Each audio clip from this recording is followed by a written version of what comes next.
자리에 앉으시겠습니다. 이 시간 다 같이 말씀 봅니다. 오늘 본문은 에베소서 6장 10절에서 18절까지의 말씀, 신약성경 에베소서 6장 10절에서 18절까지의 말씀, 제가 가진 신약성경 316면에 있습니다. 에베소서 6장 10절에서 18절까지의 말씀, 우리 이 시간 함께 교독하도록 하겠습니다. 에베소서 6장 10절에서 18절까지의 말씀입니다. 끝으로 너희가 주 안에서와 그 힘의 능력으로 강건하여지고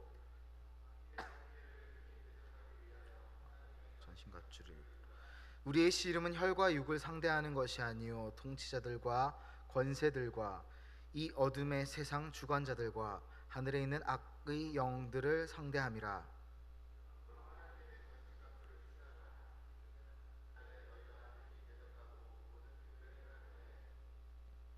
그런즉 서서 진리로 너희 허리띠를 띠고 의에 호심경을 붙이고 준비한 것으로 신을 신고 모든 것 위에 믿음의 방패를 가지고 이로써 능히 악한 자의 모든 불화살을 소멸하고 몸에 두고 성령의 검 곧 하나님의 말씀을 가지라. 다 같이 읽습니다. 모든 기도와 간구를 하되 항상 성령 안에서 기도하고 이를 위하여 깨어 구하기를 항상 힘쓰며 여러 성도들을 위하여 구하라. 아멘. 먼저 기도하고 하나님 말씀 선포하겠습니다. 주님, 한 해 동안 지켜주심에 감사드립니다. 오늘 2017년 마지막 말씀을 선포합니다. 아버지 하나님, 우리가 영적으로 그리스도 예수 안에서 믿음의 군사되어 하나님의 나라, 하나님의 영광 세워갈 수 있는 그 마음 오늘 함께 나누고 함께 깨닫고 다짐할 수 있도록 인도하여 주시옵소서. 주님, 말씀 중에 은혜 내려주시고 부족한 종 입술을 통하여서 그리스도 예수의 말씀 선포할 때 아버지 하나님, 우리의 심령 골수까지도 우리 모든 이 자리에 있는 모든 사랑하는 성도들, 사랑하는 청년들의 마음 아버지 주님께서 받아주시고 인도하여 주시옵소서. 예수님의 이름으로 감사하며 기도합나이다. 아멘. 네, 영어 좀 썼어요 오늘. 여러분 무슨 뜻이죠? 사실은 게임하면 많이 나오는 저런 단어죠. 네. 싸움을 준비하라. 에베소서 말씀하면 여러분 가장 머릿속에 오랫동안 남는 말씀이 뭐예요? 가장 빨리 떠오르는 말씀, 에베소서. 그렇죠, 전신갑주죠. 맞아요. 오늘 말씀은 여러분이 일부 예배를 드리시면 아실 수 있는데 담임 목사님께서 12주 동안 전신갑주에 대해서 이미 말씀을 나누셨기 때문에 사실 고민을 많이 했어요. 하다가 한 해를 마무리하면서 또 내일부터는 또 새로운 한 해가 시작되잖아요. 새로운 한 해를 시작하면서 여러분과 영적으로 무장하는 시간을 가졌으면 좋겠다 해서 말씀을 함께 나누고자 합니다.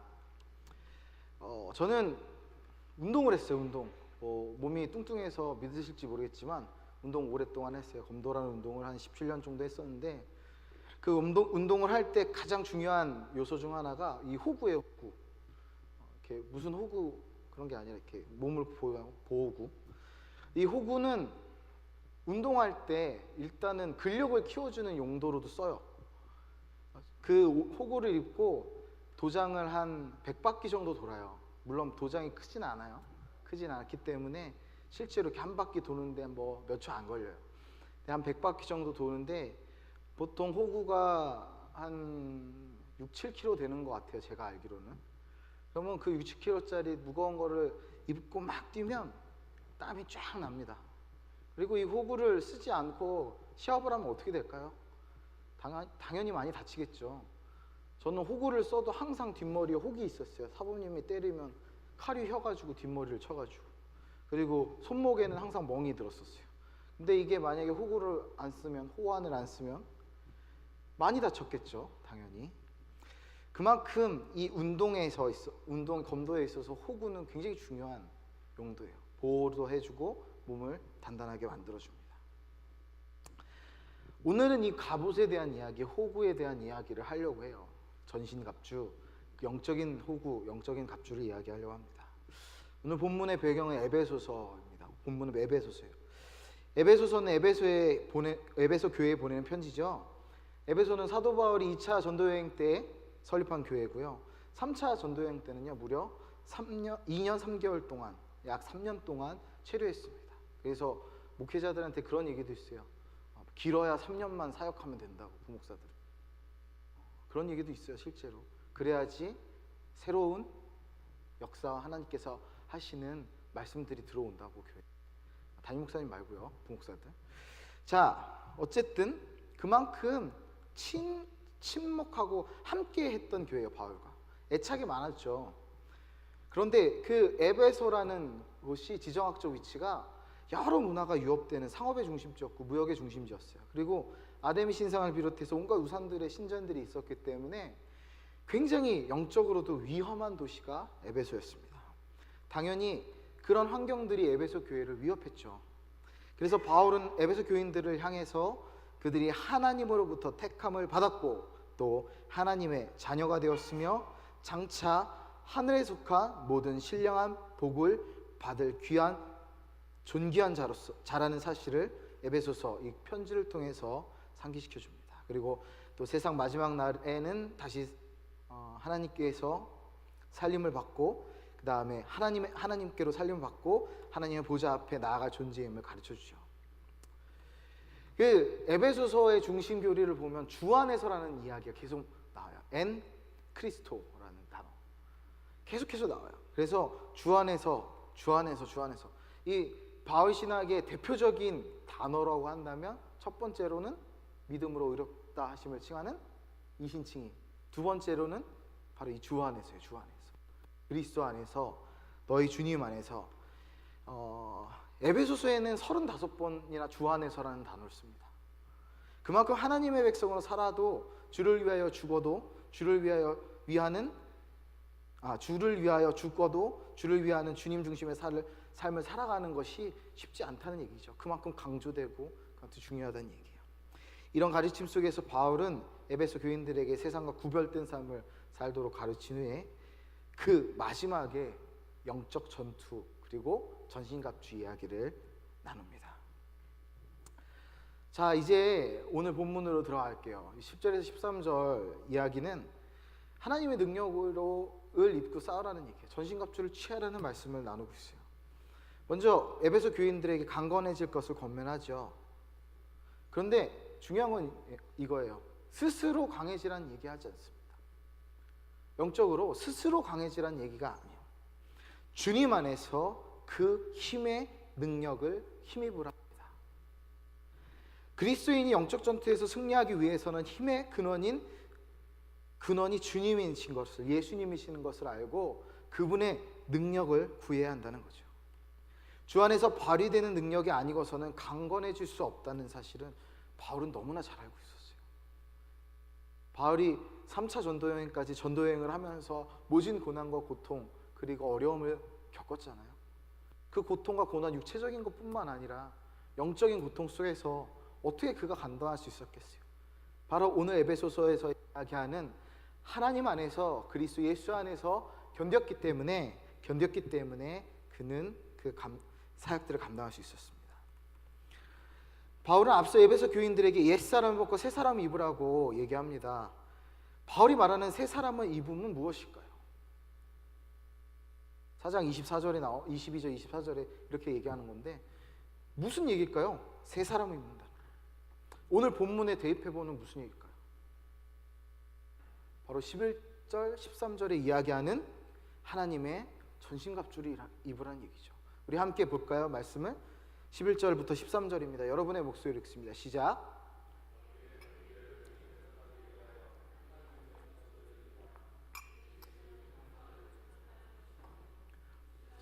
권세자들과 주관자들과 하늘에 있는 악의 영들을 상대함이라. 그러므로 하나님의 전신갑주를 취하라. 이는 악한 날에 너희가 능히 대적하고 모든 일을 행한 후에 서기 위함이라. 아멘. 바울은 그리스도인이 통치자들과 권세들과 이 어둠의 세상 주관자들과 하늘에 있는 악한 영들과의 씨름, 곧 영적 전쟁을 수행해야 한다고 얘기하고 있습니다. 교회는요, 그리스도인들은요, 세상과 타협하면 안 돼요. 그래서 사탄의 공격은 끊임없이 우리에게 다가옵니다. 교회 안에서도 일어나요. 계속해서 내분을 일으키고요, 사역하지 못하게 하고요, 귀찮게 해요. 굳이 나 그냥 신앙생활은 개인의 자유잖아요. 개인의 자유죠. 그런데 개인의 자유가 마치 사역을 안 해도 된다는 그런 논리로 흘러갈 때가 많아요. 사탄이 주는 마음이에요. 여러분, 사역자들이 사역을 멈추는 것은 숨을 쉬지 않는 것과 똑같은 겁니다. 바울은 이 싸움에서 이기기 위해서 반드시 하나님의 전신갑주를 입어야 한다고 강조합니다. 여러분, 하나님의 전신갑주를 입어야 돼요. 바울이 여기서 강조하는 것은 자기 힘만 믿고 나서면 안 된다는 거예요. 내가 아무리 강건하고, 내가 아무리 사람들이 흔히 이야기하는 기도생활, 말씀생활, 큐티하고 예배 참석하고 아무리 한다 해도 내 힘으로 할 수 없어요. 내 힘으로 할 수 없어요. 모든 것은 하나님이 공급하실 때 가능한 겁니다. 혈과 육, 즉 보이는 사람을 상대하는 싸움이라면 하나님의 능력을 의뢰하지 않더라도 가능할지도 몰라요. 근데 결국에는 이것도 불가능하죠. 내가 아무리 싸운다 하더라도. 마귀의 관계, 그런데 육적인 그런 싸움조차도 내 마음대로 되지 않는데 마귀의 관계, 마귀의 공격, 그런 영적인 세력과의 싸움에는 반드시 하나님의 능력을 의미하는 전신갑주를 우리가 취해야 한다는 것이죠. 그럼 전신갑주는 뭐예요? 우리가 여기서 이야기하는 전신갑주는 무엇입니까? 갑옷은 몸을 보호합니다. 몸을 보호해요. 우리 형제들 중에 배 갑주를 많이 둘렀잖아요. 주연이, 그죠? 인정하십니까? 네. 깨라고요? 오늘은 안 졸고 있어요. 고마워요. 자, 갑주, 몸을 보호하는 도구예요. 묵직한 무게. 여기서 공통점을 찾죠? 베둘레와 갑주의 공통점, 묵직한 무게. 그러나 불편한 움직임은 또 동반하죠. 배가 많이 나오면 불편해요. 갑주도 마찬가지예요. 무거워요. 힘들어요. 움직이기 어려워요. 호구를 입으면요, 안 좋은 게 있어요. 상처가 나요, 몸에. 호구를 입으면. 저는 뒤통수가 울퉁불퉁합니다. 끈을 계속 매서 뒤통수가 이렇게 파여 있어요. 여기 맨날 끈을 이렇게 매니까요. 갑주라는 것을 입게 되면, 갑옷을 입게 되면 분명히 몸에 상처도 나고요, 불편합니다. 움직일 때 갑옷을 입으면 이런 데 다 걸리고 여기 다 해지고 그래요. 불편해요. 또 이 갑옷을 만약에 입지 않으면 어떻게 돼요? 입지 않고 전투에 나가면 어떻게 됩니까?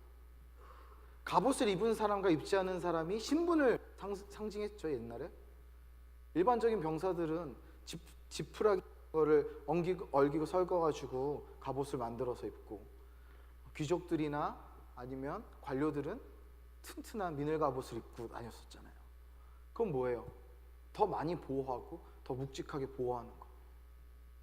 그만큼 갑옷을 입으면, 중요한 사람들 갑옷을 그렇게 입히는 이유가 죽지 않기 때문이에요. 보호가 되기 때문이에요. 입지 않으면 반대로 죽을 확률이 현저히 높습니다. 바울은 전신갑주라는 비유적인 언어를 쓰는 것만으로 만족하지 않아요. 그냥 입으라고, 지금 앞에 상반절에서 얘기했지만 입으라고만 얘기하고 끝내지 않습니다. 분명하게 그것을 어떻게 입어야 되는지 자세히 풀어주고 있어요.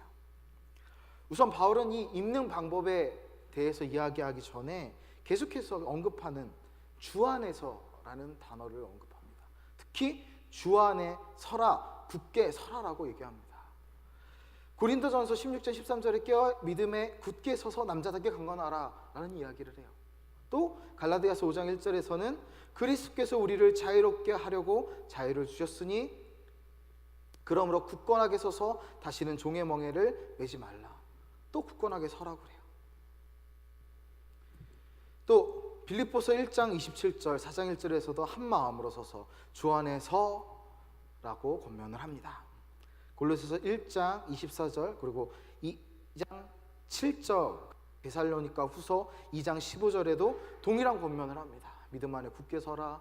주 안에서 서라. 계속해서 서다. 바르게 서라. 굳건히 서라.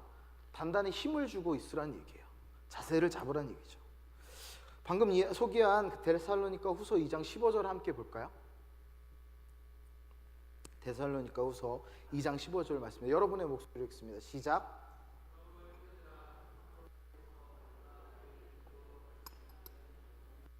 지키라. 무언가를 지키기 위해서, 내 몸을 지키든 내 동료를 지키기 위해서는 굳건하게 서야 합니다. 우리가 지켜야 하는 것, 믿음으로 나아야 할 것들 우리 스스로 잘 알고 있지요. 바울이 우리에게 주는 권면을 기억하기 바랍니다. 그렇다면 전신갑주는 어떤 것일까요? 로마 시민이었던 바울은 이 갑옷을 입는 것에 대해서 굉장히 잘 알고 있어요. 역사적으로 로마 시민들은 군복무가 의무화되어 있었습니다. 그래서 그들은 그 군인들이 사용하는 전략과 전술에 대해서 어느 정도 이해가 있었어야 돼요. 로마 군인들이 썼던 전술 중에 가장 유명한 전술이 뭔지 혹시 아세요? 힌트를 드릴게요. 팔랑크스라고 해요. 모두가 밀집되어서 대형을 갖추다. 그래서 네 글자예요. 밀집되어서 대형을 갖추다. 미선이 뭔 것 같아요? 밀집되어서 대형을 갖추다. 그렇죠. 밀집대형이에요. 밀집대형이에요. 이게 로마 군인들이 썼던 굉장히 유명한 전술입니다. 그리스에서부터 시작되었다고 해요.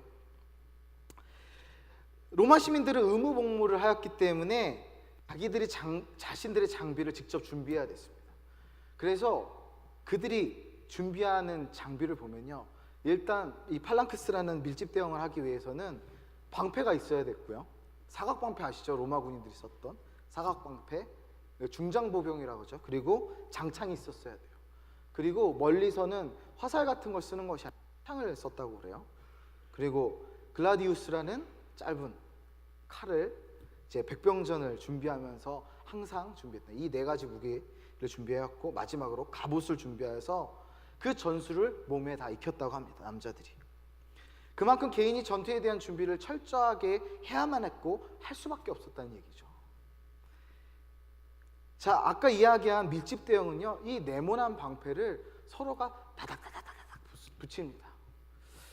이 중에는 이제 거의 한두 살 때 나온 영화일 수도 있는데, 그 글래디에이터라는 영화가 옛날에 있었어요. 보신 분 계세요? 러셀, 네, 저기 연로하신 분 보셨겠죠? 네.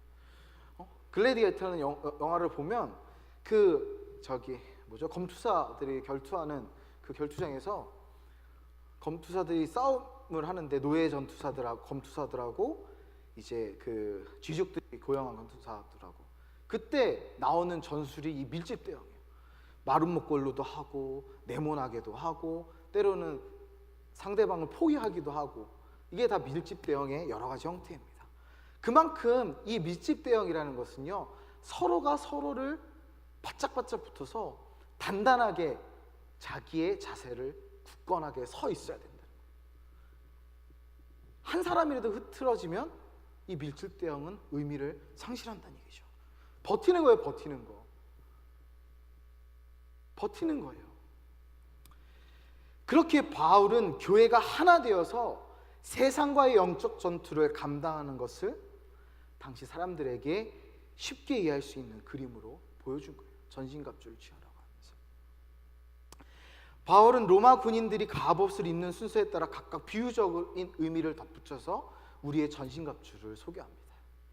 뭐라고 그러죠? 먼저 처음에 로마 군인은 옷 위에 띠를 띠고 가슴을 가리는 호신경을 붙인 후에 신발을 신었습니다. 그래서 이것을 각각 진리의 평안의 복음이라는 의미를 덧붙이지요. 함께 읽어볼까요? 14절 15절. 자, 함께 읽습니다. 시작. 그런즉 서서 진리로 평안의 복음이 준비한 것으로 신을 신고. 자, 이렇게 옷부터 읽습니다. 우리가 영적인 내면을 다지는 거죠. 진리, 예수님을 알고 예수님이 우리를 의롭다 칭하신 그 사실을 기억하고 평안의 복음, 평안의 복음. 우리가 가는 발걸음에 항상 복음을 전할 자세, 그것들을 우리가 갖고 있어야 돼요. 우리가 먼저 준비돼야 돼요. 우리 마음속에 그리스도 예수로 가득 차야 된다는 얘기입니다. 이제 옷을 다 입었어요. 그 다음에 어떻게 해요? 손에 방패를 듭니다. 로마군이 아까 이야기한 대열을 갖추는데 가장 중요한 것이 방패인데, 바울은 이를 믿음으로 비유하지요. 아까 이야기한 밀집 대응을 유지하면서 요새같이 굳건한 방어력을 만드는 완성이 바로 이 방패입니다. 그것이 바로 우리를 지키고 인도하는 믿음이라는 거예요. 자, 이제 군인은 왼손에 방패를 들고 머리에 투구를 쓰고 오른손에 검을 듭니다. 바울은 싸움의 도구로 이처럼 믿음과 구원의 확신, 그리고 성령으로 감동된 말씀의 권능을 제시합니다. 우리 오늘 본문 16절 17절 함께 읽습니다. 자, 시작. 모든 것 위에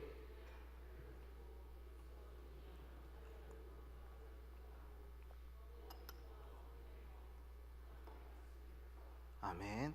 마지막 18절 봅니다. 뭐라고 하지? 함께 읽어볼까요? 모든 것 위에 죄송합니다. 모든 기도와 다음 거 18절이요. 네, 다 같이 읽습니다. 시작. 모든 기도와 간구를 하되 항상 성령 안에서 기도하고 이를 위하여 깨어 구하기를 항상 힘쓰며 여러 성도들을 위하여 구하라. 여러분, 기도하고 간구하라는 말을 하죠. 우리가 전신갑주를 취한 후에 혼자 싸우는 게 아니에요. 여기서 모든 기도와 간구를 하되 항상 성령 안에서 기도하고 이를 위하여 깨어 구하기를 항상 힘쓰며 마지막에 여러 성도를 위하여 구하라. 우리는 이제 영적 전투로 나아갑니다. 새로운 영적 전투가 시작돼요. 2018년. 여러분에게 어떤 도전이 있을지 모릅니다. 오늘까지 2017년 동안 여러분은 어떤 영적 전투를 감당했습니까? 나는 무슨 싸움을 했는지, 어떤 싸움을 해왔는지 돌아왔으면 좋겠어요. 내가 포기한 것들, 혹은 놓친 것들, 잃어버린 것들, 반대로 얻은 것들, 새롭게 깨달은 것들, 많은 것들이지요. 관계도 있고요, 또 여러 가지 일적인 것도 있고요. 여러분이 얻은 것도 있고 잃은 것도 있습니다. 후회하는 것도, 이루지 못한 것도, 여러 감정과 고민들이 있을 거예요. 여러분, 이제 오늘을 기점으로 2017년은 잘 떠나보내시기 바랍니다. 내가 후회할 만한 일들, 실수한 것들, 마음이 어려운 것들이 있었다면 이제는 다 내려놓고 떠나보내고, 이제 다가오는 2018년 한 해 믿음의 방패는 튼튼한지, 성령의 검 곧 말씀의 날은 잘 서 있는지 여러분 점검하시기 바랍니다. 새해에도 영적 전투는 계속해서 일어날 거예요. 여러분, 계속해서 싸우게 될 겁니다. 먼저 하나님께서 주시는 진리와 의의 흉배와 그리고 평안의 복음의 신을 신고 나아가십시오.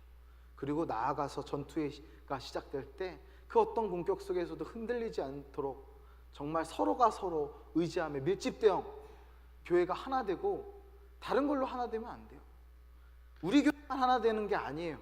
우리 모든 믿는 자들이 하나 되어서 믿음의 방패로 세상의 공격에서 능히 그것들을 막아내고, 또 구원의 투구, 누군가 어떻게 그렇게 서 있을 수 있냐 할 때 나는 구원받았습니다라는 믿음의 고백할 수 있고, 마지막으로 그들을 공격할 수 있는 그 어떤 이단의 사슬과 악한 영들의 공격 속에서도 능히 그들을 물리칠 수 있는 성령, 말씀의 검, 주님께서 주시는 그 검을 붙잡으시기 바랍니다.